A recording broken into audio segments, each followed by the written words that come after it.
I would now like to welcome Administrator John Pistole for his keynote remarks.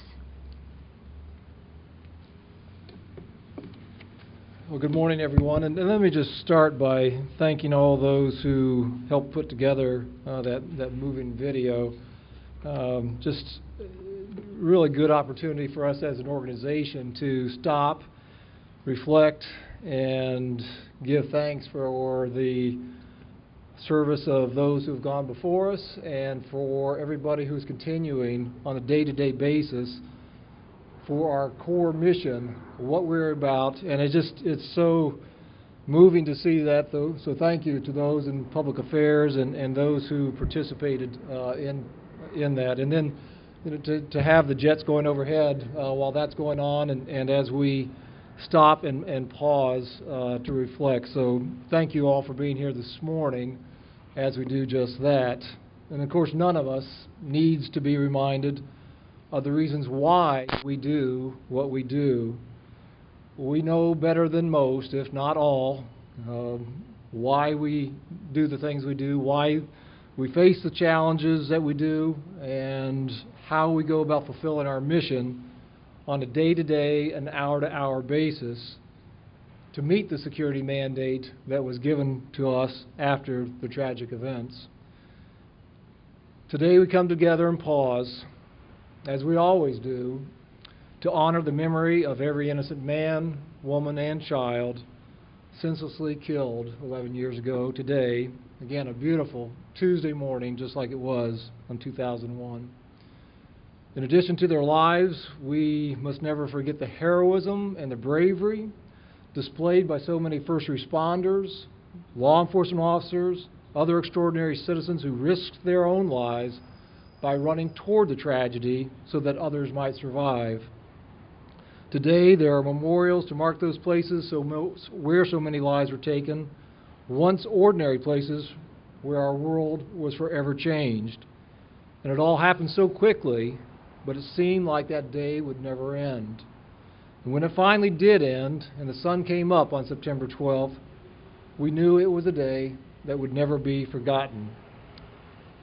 While many are gathering this morning at the World Trade Center, Pentagon, and Flight 93 memorials, millions more are coming together as we are here today to stop whatever we're doing, whatever they happen to be doing, and observe that moment of silence.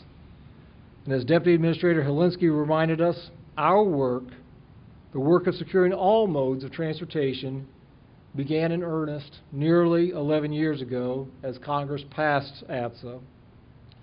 That legislation created TSA and gave us our mission and the responsibility to ensure that the devastation brought by those attacks would never happen again.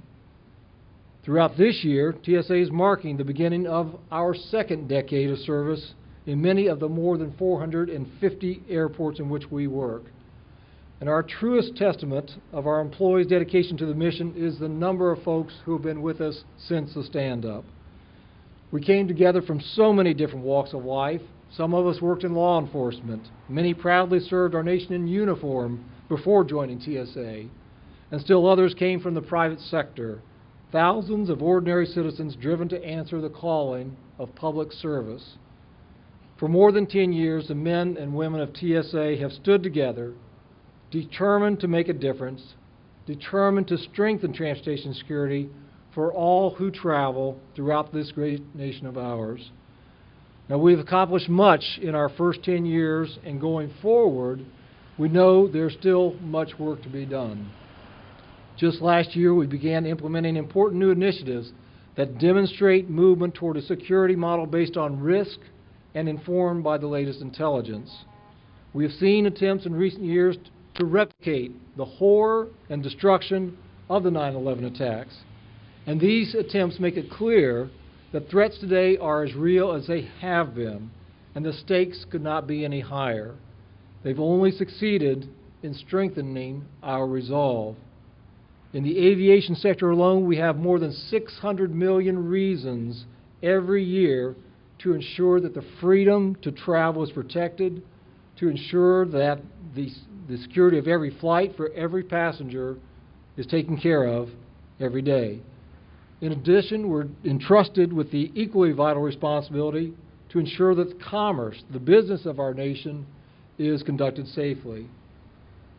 For us, this is a day to recommit ourselves to that mission, and in just a few minutes we'll have the opportunity to do that.